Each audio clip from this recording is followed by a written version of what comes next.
All right, let's kick this thing off. Good morning, good afternoon, everyone. Thank you so much for joining our webinar today. My name is Michaela Davis. I'm the Digital Marketing Manager here at Bidgely, and I will be your host for today's webinar. Before I introduce you to your speaker for today, we'll quickly go over a couple housekeeping rules. So first, please just ask questions throughout the webinar. You can utilize the question and answer feature or the chat feature. Both are enabled for this. And I'll be monitoring it throughout. So we really want to get as many of your questions answered as possible. After the webinar, you'll be shown a post-webinar survey. It's just 3 questions, but we'd really appreciate you taking a minute or two to fill those out. It really helps us provide value to you for future webinars. And then lastly, don't worry, this webinar is being recorded. So if you can only attend for a certain portion, or if you have colleagues that you want to share this information with, you will have the recording in your inbox tomorrow.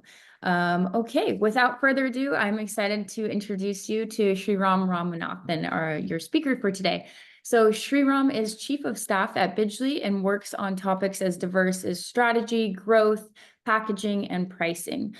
Prior to joining Bidgely, he headed a digital transformation research and consulting team where he helped launch and grow several services, including artificial intelligence and industrial IoT. In this role, he guided C-suite executives in utilities and other sectors in establishing digital transformation roadmaps, identifying scalable use cases, and monetizing digital products via novel business models. Sriram is a recognized expert in artificial intelligence and has been invited to chair and present at various AI conferences and has also been featured as a digital thought leader in multiple business magazines. So with that, I'll hand it over to you, Sriram. Thank you very much, Michaela. I really appreciate the introduction. So hello, everyone. Welcome to the webinar.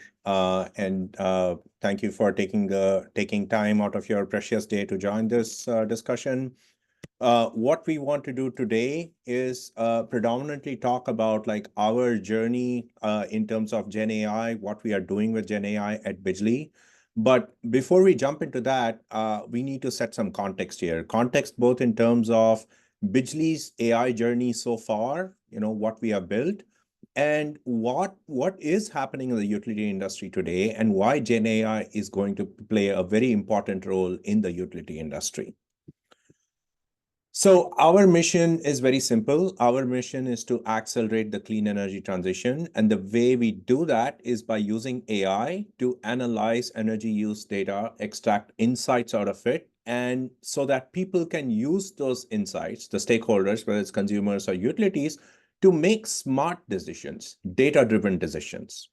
Now, if you look at the timeline of AI, AI is a pretty old concept. In fact, the first neural networks were built sometime in 1950s, but most of the time, with regards to application in the real world, it was pretty much treading water till about 2012, which is when Stanford developed the deep learning algorithms, and the adoption of AI in the marketplace actually skyrocketed.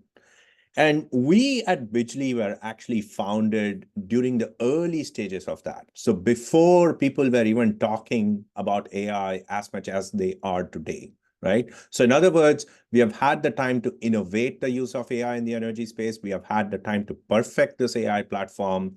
So the question is, how do we use AI? What do we do with our AI? We have used AI to build the one and only true disaggregation platform out there in the marketplace. So let me tell you a little bit more about what exactly a disaggregation is. For those of you who are not familiar, I'll give you a quick primer. In this chart, what you're seeing here is the energy use in watt hours on the y-axis over a 24-hour period that's actually shown on the x-axis. Now, if you grab the data from the meter directly, the electric meter that you have at your house, you will effectively see this dotted line, right? The envelope of all these curves or lines that of different colors that you see here. But buried within that is, fingerprints for different appliances. Every appliance has its own unique fingerprint, very similar to human beings. So for example, if you look at these, dark blue, tiny bumps at the bottom that continues throughout the 24-hour period, that is very classic of a refrigerator compressor turning on and off. Or if you look at this purple jagged line, which starts sometime in the middle of the day and then keeps continuing and then starts tapering off towards the end of the day, that is very classic, the fingerprint of an HVAC or cooling system, right? And likewise, if you look at this light blue peak right at the beginning, this is very, very typical of an EV actually starting to charge, charging over a period of 2 hours before shutting down the charging because the battery is fully charged, right? What we have built at Bijli is an AI platform that is actually able to take that meter data, apply these fingerprints, right, and identify which appliance is running at your home at what time, how much kilowatt hour is being consumed. In the case of some appliances, we can even dive deeper and tell you, is that appliance inefficient? As in the case of HVAC, is it short cycling? Is it going through saturation problems? In the case of EVs, we can pull out information such as, is it using an L2 charger, an L3 charger, and so on and so forth. So effectively, understanding the energy use patterns at the individual home level. We have 16 patents, and to do what I'm mentioning right now, AI-based true disaggregation, we need absolutely no hardware to be installed. We just take the meter data, run it through algorithms, and we are able to find that information. And we can do it both for electric as well as gas meters. And because we spent about 12 years innovating this, perfecting this technology, we are seeing tremendous traction in the marketplace. Today, we have 35 plus utilities on our platform. Most of them repeat customers. They keep renewing with us. These are spread out over 6 different continents. And just in terms of data and numbers, we have data from more than 30 million plus meters that are actually ingested into our platform. And not only that, our technology is so good that Fast Company, which actually picks some of the most innovative companies in the world, picked us and awarded us the top 10 Applied AI Company Award, which is a very prestigious award. And this is in addition to all the other awards that you see in the bottom that we have won over the years.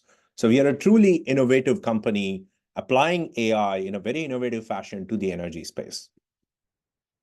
So the question is, what is changing in the utility space today?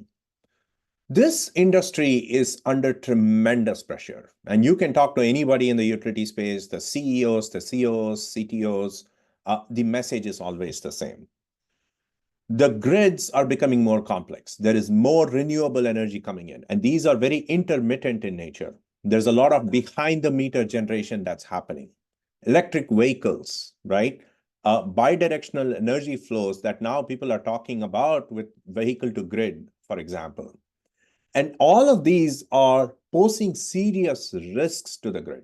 They are threatening to disrupt the grid. And this is not just a US phenomena. This is also something that people are discussing in Europe today, right? And all of this is relevant to the clean energy transition that I was mentioning about earlier. And this is just about to get worse. Let us look at some numbers out here, right? Look at DER capacity.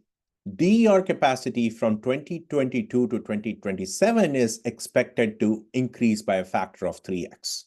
VPPs, same time period, expected to increase by a factor of 2x. An 8-fold increase is actually expected with regards to the EV loads and how much charging capacity is needed. And all of this translates into increased infrastructure spend, increased CapEx spend for the utilities, right? So again, on the top right here, I have the CapEx spend from 2020 to 2023. Notice that it has gone up by 25%. But it's important to also note that this is at the beginning of this hockey stick curve that we are going to see with regards to increase in DER capacity, VPP capacity, as well as EV capacity. So you can only imagine how this is going to look from 2023 all the way to 2027 or 2030. The CapEx spend is just going to skyrocket, Now, addressing these challenges is really going to require a new model, a new paradigm, right? Why do I say that? The reason is because now there is going to be all kinds of stakeholders, DER providers, VPP providers, utilities, customers, making billions of choices about, am I going to install a solar panel? Am I going to sell power onto the grid right now? Am I going to buy an EV? Am I going to move over from an HVAC to a heat pump, right? All these different stakeholders, customers, regulators, they're all going to make these choices, right? Hundreds of millions of different people making these choices, which in turn is going to determine how, when, how much energy is going to be produced and consumed and stored and managed. So in other words, that existing paradigm, which essentially in which utilities are actually treating customers as one part of the solution, one part of the equation, and the grid planning and the grid and the infrastructure is another part of the equation, is not going to work. They're going to come together, right? You are going to have the customers play a critical role with regards to load balancing when it comes to the grid, right? You want to fix those load imbalances. And the only way that's going to happen is with these customers actually participating in this. And this is actually the core of Bijli's vision. Our vision is that the customers and grid are going to come together. And that is the reason over time we have expanded our platform to offer 8 different products. So if you go back a few years in history, we were only offering a customer engagement platform, which falls under the category customer engagement, right? But in the last few years, we have expanded to offer products under the grid planning and analytics category, where what we do is we take that meter data, the disaggregation at the home level, roll it up to the asset level, whether it's the transformer level or feeder level, do the analysis and go to utilities and say, these are the transformers, these are the feeders where you're going to see the greatest demand for energy and where that demand is coming from, whether it's HVACs or EVs, etc. And then at what time of the day you're going to see that demand. So effectively now the utility managers have visibility into what exactly is happening with regards to infrastructure and why and when. And finally, we take that data and apply it towards the third category of products, which is load shifting. Essentially, now we know that customer X on this transformer Y is responsible for significantly increasing demand for energy because they have 3 EVs at home. And so we can go target them with regards to enrolling them into specific EVTOU programs, for example, or enrolling them into managed charging programs and so on, right? So this has been our journey so far with regards to AI and applying AI in the energy space. And now we are continuing to innovate. After perfecting this platform over a period of about more than a decade, now we are jumping into GenAI, overlaying GenAI on top of our existing AI platform. Now, many of you who are sitting there must be thinking, why do we need one more ChatGPT? Why do we need one more GenAI? And why now in the utility space, right? And as we'll go further, you'll realize this is not just about ChatGPT. GenAI can do a lot more things. We will get into that part later as I go into the demo eventually. But why GenAI now? So first and foremost, going back to the 3 categories of products that I was mentioning, customer engagement, grid planning, and load shifting, notice that they all form a flywheel. They are all tied up with each other, right? If you engage your customers very well, and you know which of these customers are contributing to the significant demand during peak times, which is the grid planning part, you can go tell those customers, hey, I want your help with shifting the load. I want your help with reducing the stress on this particular transformer because you are the one of the key people who is consuming a lot of energy. But the question is, why should this customer help you? The only reason this customer will help you is if they are satisfied, if they rate you very high in terms of CSAT. In other words, these satisfied customers will participate in your grid, in helping the grid by shifting loads, right? But if you look at all the JD Power metrics right now, most of the JD Power metrics show that customer satisfaction is actually declining, both across retail business customers, both across regular consumers. And so this needs to be fixed. And Gen AI, as you will see later in the upcoming slides, as well as during the demo, can be one of those critical tools that can help you improve your customer experience, help your customers interact much better with the data, much better with your platform in a more seamless fashion. And it's very similar on the utility side as well, right? So if you look at in the past, when utility managers were planning their asset infrastructure, where to upgrade the infrastructure, the problem was a little less complicated because the consumption of power was more or less uniform, or at least you could predict in a reasonable fashion. But now look at the map of EV distribution here. What this map shows is the number of EVs per capita in these different zip codes. And the darker the blue color, the more the number of EVs per capita. And I've zoomed on a small section of that Bay Area part. What you will see is that neighboring zip codes, which are probably 5 miles away from each other, have very different EV distributions. One of them could have 10 times more EV per capita compared to the others, right? So in other words, your data analysis of where to upgrade the infrastructure, where to put your infrastructure dollars is a lot more complicated. And your utility managers will be spending weeks and months trying to do this analysis. And this is where GenAI can actually help. Create an interface where they can rapidly interact with the data and figure out what needs to be done, figure out scenarios on, what are the potential ways where they can save costs with regards to CapEx. And part of the problem is that regulators are actually pushing back, right? So NV Energy, for example, filed an electrification infrastructure plan, and the regulators pushed back saying there is not sufficient proof, sufficient data analysis behind this. So go back to the drawing board, do the analysis of the data, and come back to us, which is months wasted, right, with regards to this plan. So let's look at now what we have been doing with regards to Gen AI at Bijli, right?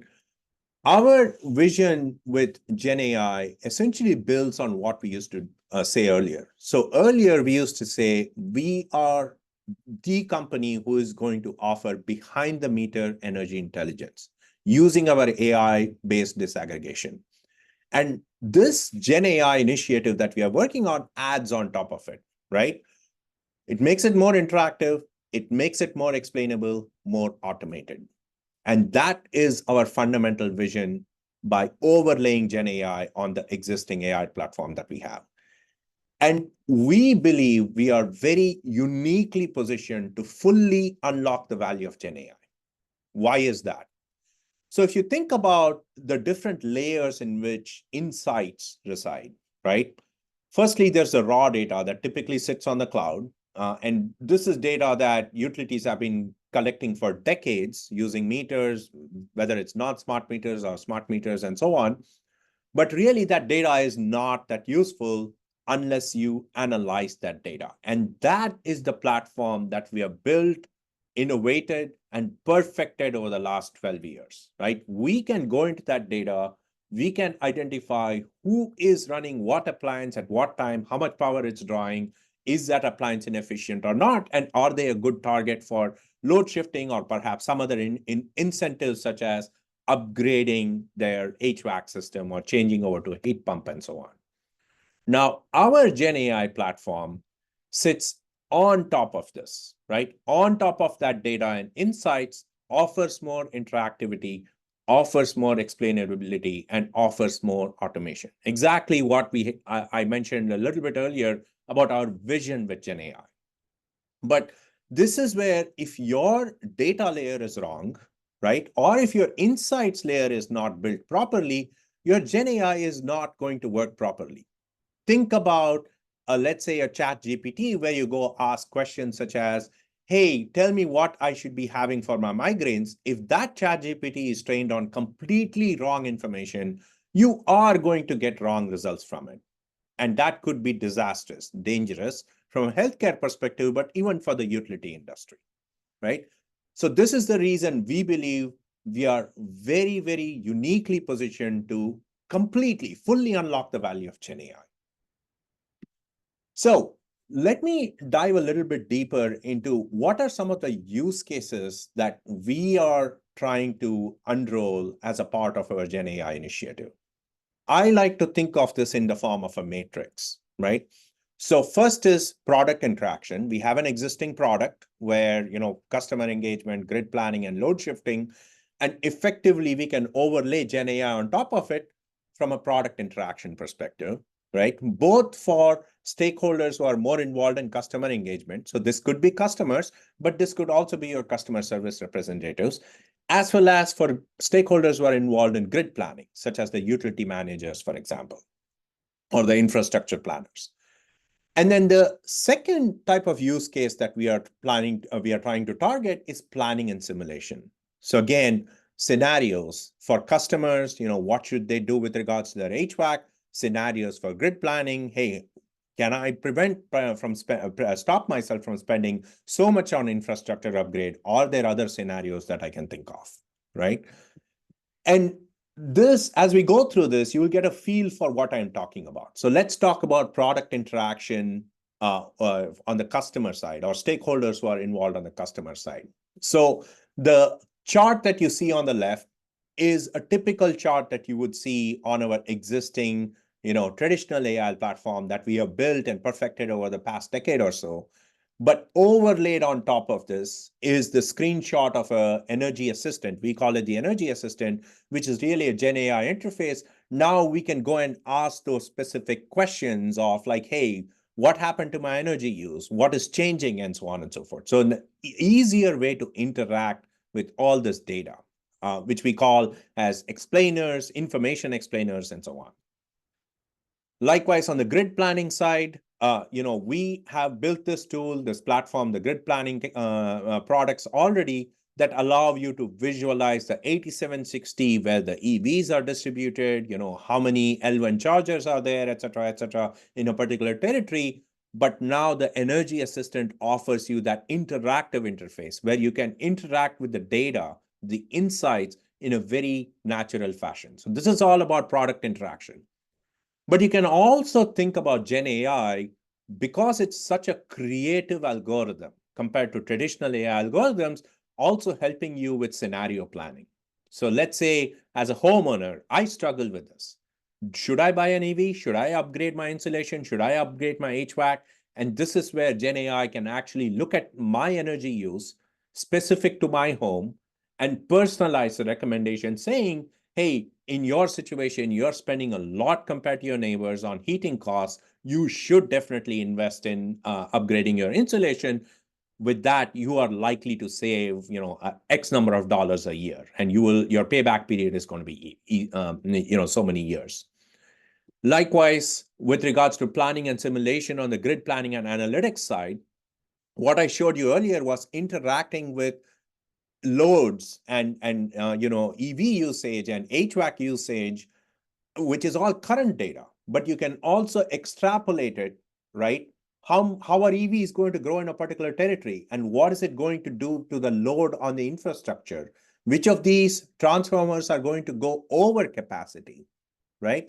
You can take all of that, extrapolate, and create a bunch of different scenarios. How is this particular zip code, this particular transformer going to behave, going to look like in the coming 10 years or so? And again, this is all in a very natural, interactive fashion, right? Just ask the questions and you get the answers.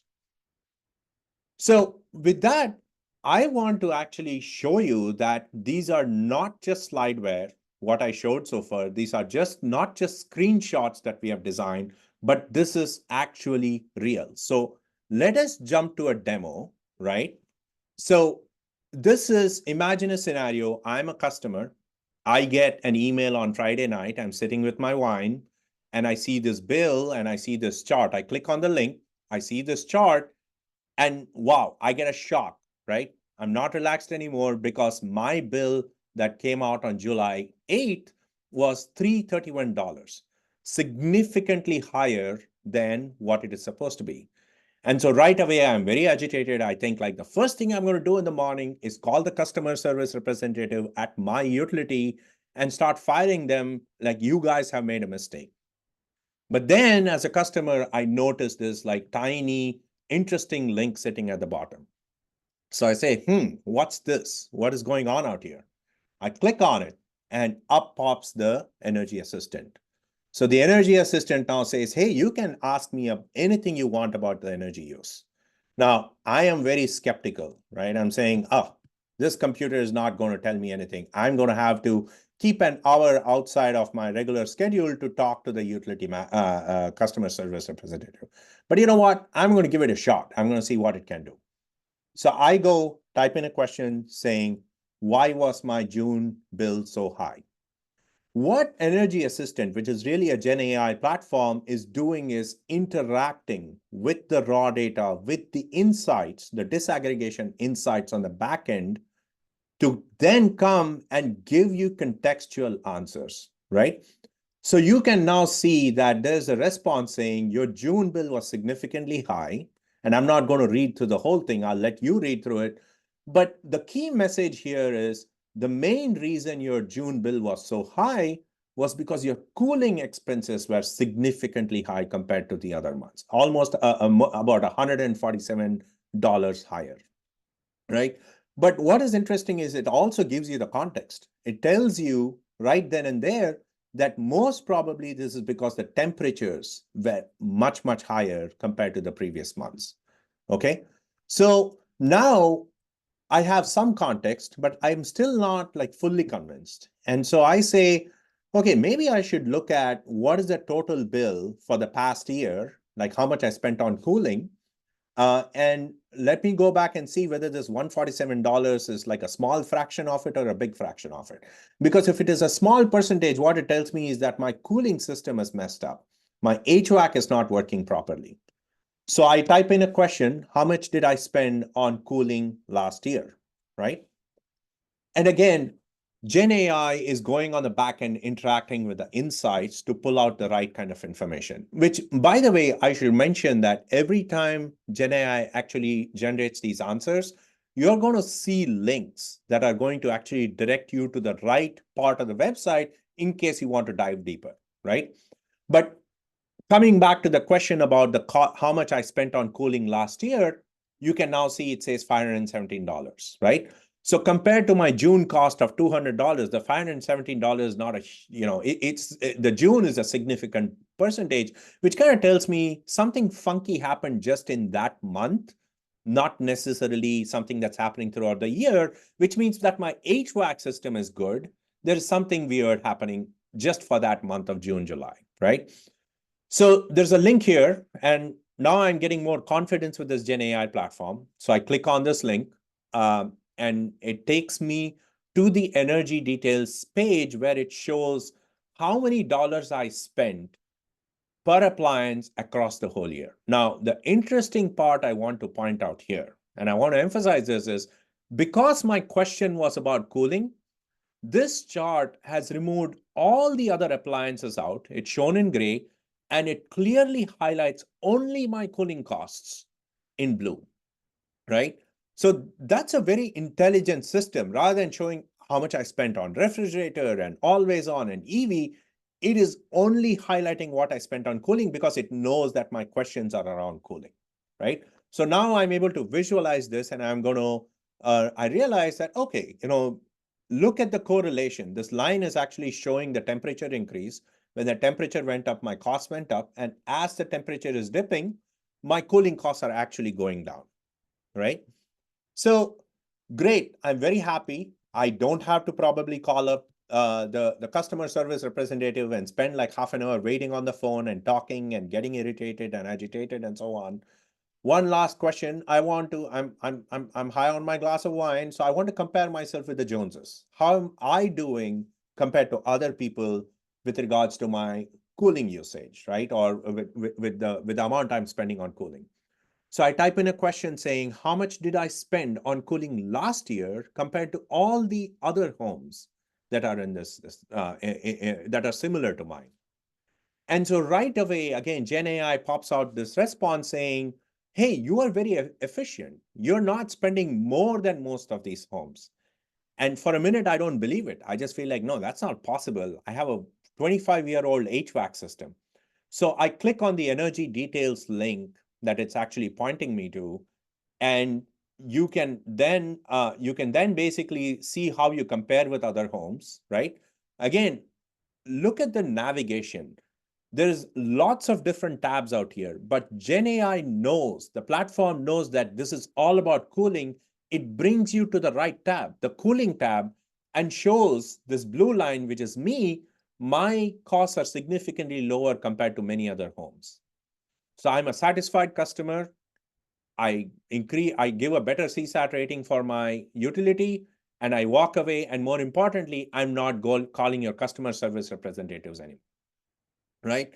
So that's on the customer side. Now let's go on the grid side. So this is again our existing product, right? Where you can look at the load and the distribution of load across different zip code and so on. But it requires a lot of clicks to dive into the different zip codes to figure out what is happening. And let's say I want to figure out which transformers have like higher load and have EVs on it and so on and so forth. It's kind of hard. You have to go through multiple clicks here. And again, imagine I'm a utility manager, I see this blue sign, I say, interesting, I've never seen this before. Let me click on it, right? And so up pops the energy assistant. So the first question I say, okay, let me try this out, right? Maybe this is useful and I can improve how easily I can get some of the information from all this load analysis.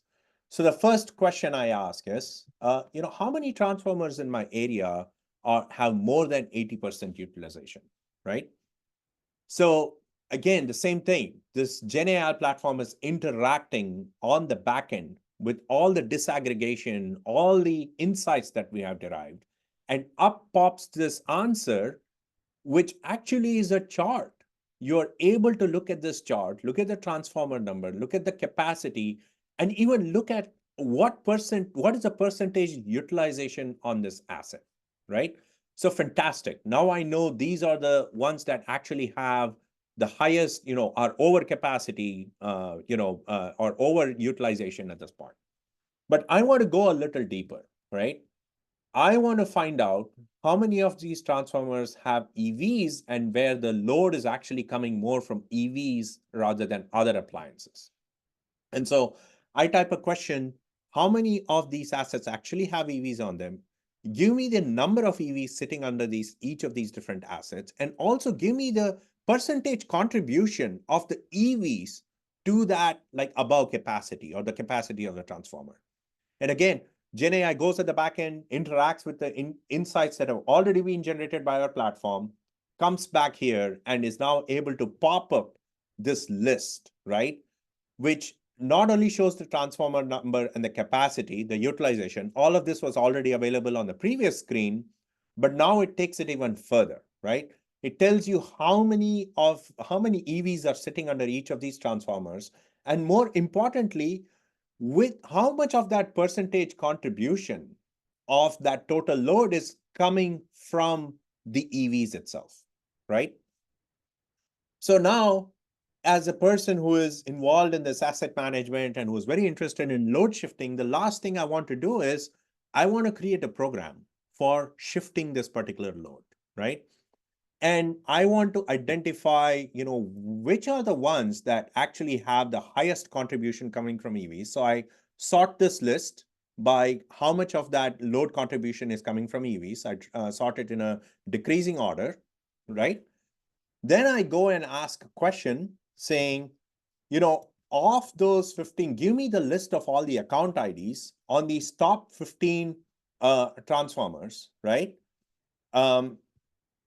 So let me do that.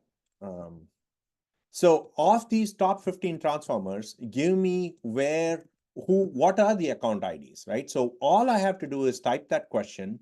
Then I go to the top 15 transformers, select them, copy them, paste them, and I paste them in the prompt, right? So we'll give it in a minute. another minute. And what we are going to see is that now all these account IDs are also going to start popping up out here. So imagine now you're a program manager. You want to shift the load. You want to reach out to the right people. It is so much easier for you to actually be able to type this question, get all the account IDs, and one more click, you can send out an email with the right program saying, enroll into this TOU program, or enrolled into managed charging, or maybe buy a different kind of a EV charger, and so on and so forth, so that effectively now, very rapidly, you are able to actually control what the load looks like, right? So hopefully this demo gives you a feel that, we are not just having these screenshots on a slideware, but this is real. This is happening today. This is something that we have already built and are pretty much ready to launch, right? Just to give you a feel for where we stand today, what I showed you so far is our GenAI point 5 version. This is pretty much ready to go. We are offering free pilots in a very limited fashion to to a few utilities.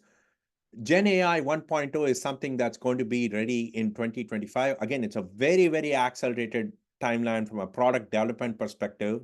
Our goal is to set up paid pilots, target a few thousand customers, and then eventually scale it up across the entire population. With that, I would like to end this webinar. I'm happy to take any questions you might have. Awesome. Thank you, Sriram. There are a couple questions that have come in throughout the webinar, but continue putting the questions in. We'll start on the first one or two, but you can use the chat feature or question and answer feature to type your questions in. The first question that we have, Sriram, is so there are some questions around ChatGPT and data leaks. Can you talk about data privacy with your GenAI platform?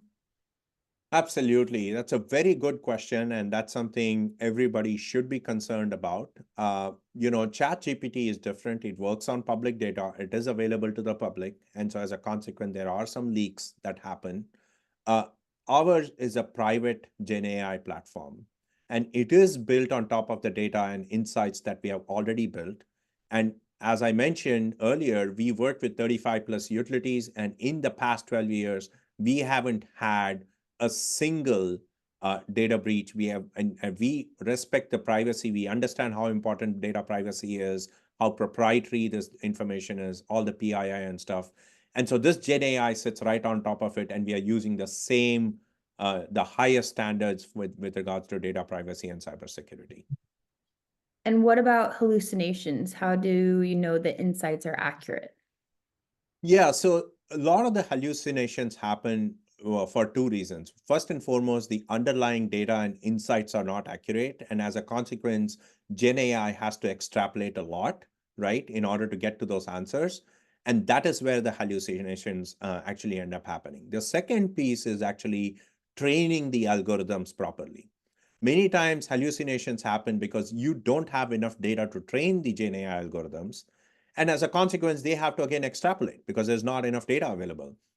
But we have these insights. We have built these insights over decades across multiple utilities. And as a consequence, we are able to train these algorithms really well.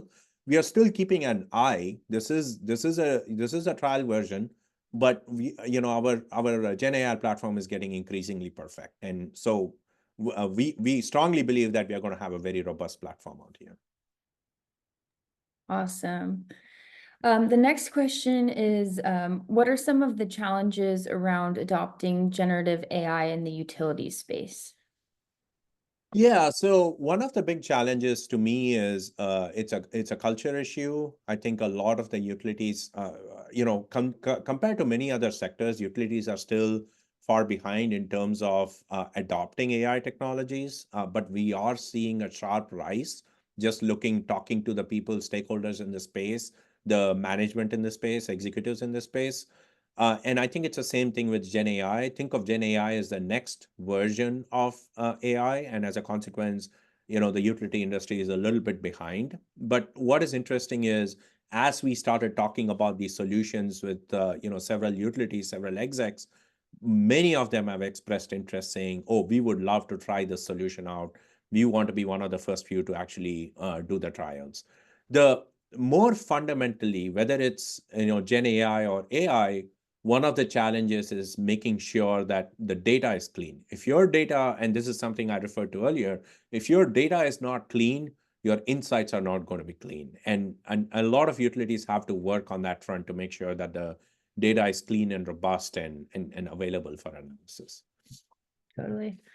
And next question is, does Bitchly have AI disag solutions for utilities to use in providing usage information and energy efficiency opportunities to commercial and industrial customers? So at this point, we have not focused, we focus on the residential side, and we also focus on small and medium businesses. And by commercial and industrial, if you mean the really large enterprises, no, we have not focused on it, but there's also a reason.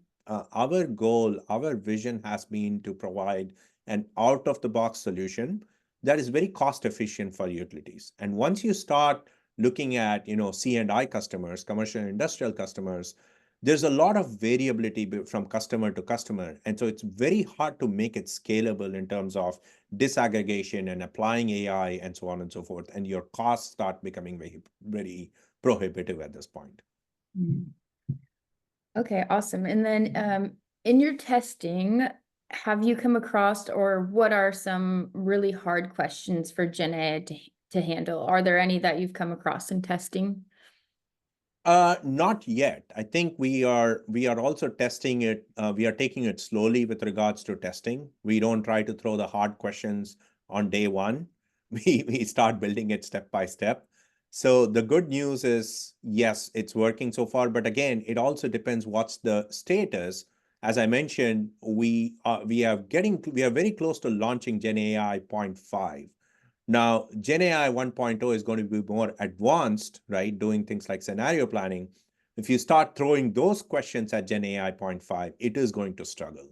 So we are trying to make sure we understand what the capability is and make sure that the release or the launch aligns with what we promise in terms of capabilities.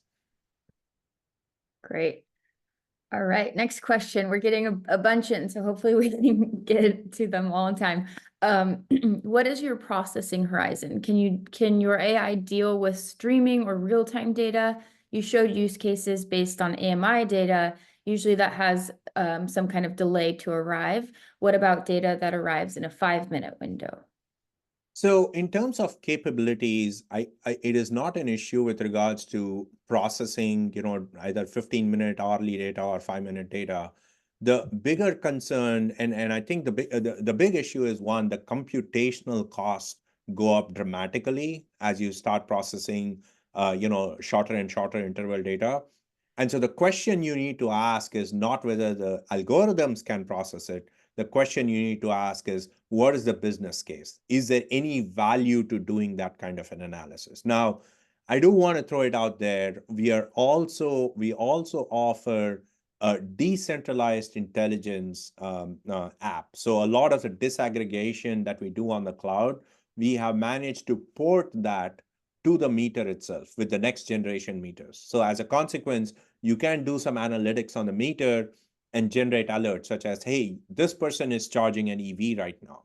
And what you want to do with that alert, whether it's providing some kind of a incentive to stop charging your EV and so on, totally depends on the utility. But these kinds of alerts can be fed in real time to the utility if needed, but that's a slightly different product compared to what we are talking about today. Got it. Next question is, does GenAI integrate with companies that have Bitchly deployed as widgets?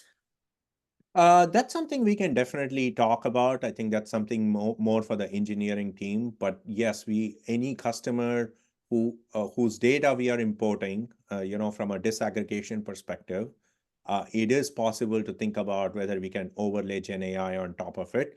I will have to go back and check with the team whether, if there's only a widget, can you overlay this on top of the widget? Because what I showed right now is more the web interface rather than the widget itself. Got it. Considering the Energy Assistant is a web tool, how do you drive customers to visit the site and use it? Yeah, so one of the things to think about here is that people are typically clicking on a link, and if you think about like what percentage of the people continue to stay on the website, a lot of it depends on how easy it is for them to digest information. Now, easy is a very subjective term. Some of us might be very good at like clicking through tabs and figuring out where the information is, but many other people may not be very comfortable with it. And that's part of the reason why web engagement usually increases in the first few days and then it starts dropping off rapidly. In fact, that was the business case behind Google, why Google captured so much market share compared to Yahoo, because their interface was so simple.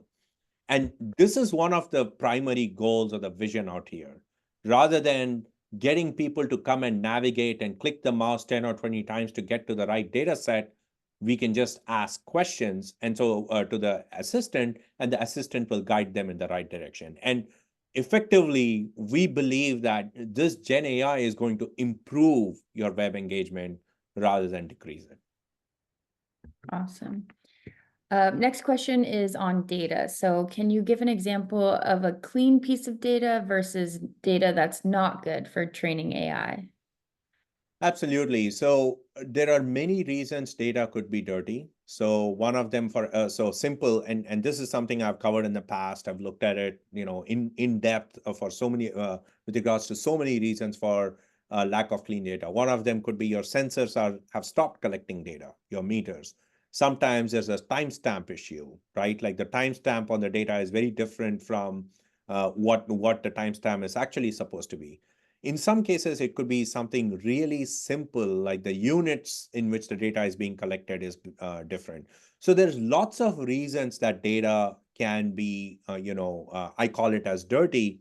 And the important thing is to keep an eye on it to make sure that there are no missing values, or if there are missing values, you use a clever interpolation approach to make sure that you fill those gaps.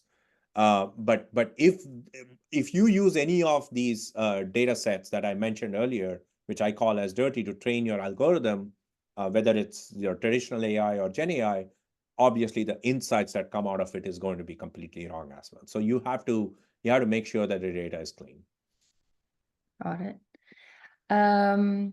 Next question is, are the Bidgely AI DISAG solutions able to provide something like a roadmap for strategic energy management for small to medium businesses? So yes, we are headed in that direction. We have implemented some of these things. We are able to provide recommendations and tips, and that's something I did not show earlier. What our platform can do today is provide tips and recommendations that are unique to every person, depending on what their energy use pattern is, where are they spending their energy. A simple example could be, hey, your HVAC bill is really high, and this could be in the context of a small and medium business. You need to reduce your set point by a degree, and you're going to save so much. And Gen AI can do the same thing, where you can go back to that interface and say, hey, my June bill was high. Can you provide me with some tips and recommendations? And it will throw out the right tips and recommendations for you to be able to manage that, reduce your bills or reduce your energy use. So yes, absolutely, we can do it. Awesome. Okay, and I think this is our last question, but buckle up because it's a little bit long. So you mentioned behind the meter grid intelligence. Do you have Gen AI for ADMS platforms that can help support real-time operations? The example is increase in feeder loading automatically provides a switching plan to operators to move load out to the next feeder, or how many times a recloser operated in a year and whether it was because of a temporary fault, giving insight to vegetation issues. So again, the question was, do you have Gen AI for ADMS platforms that can support real-time operations? Not yet at this point. We are still in early stages. What we are trying to do is build a Gen AI platform on top of our insights that are sitting on the web, whether it's our Looker platform or our general CX platform, which typically we white label and provide to the utilities.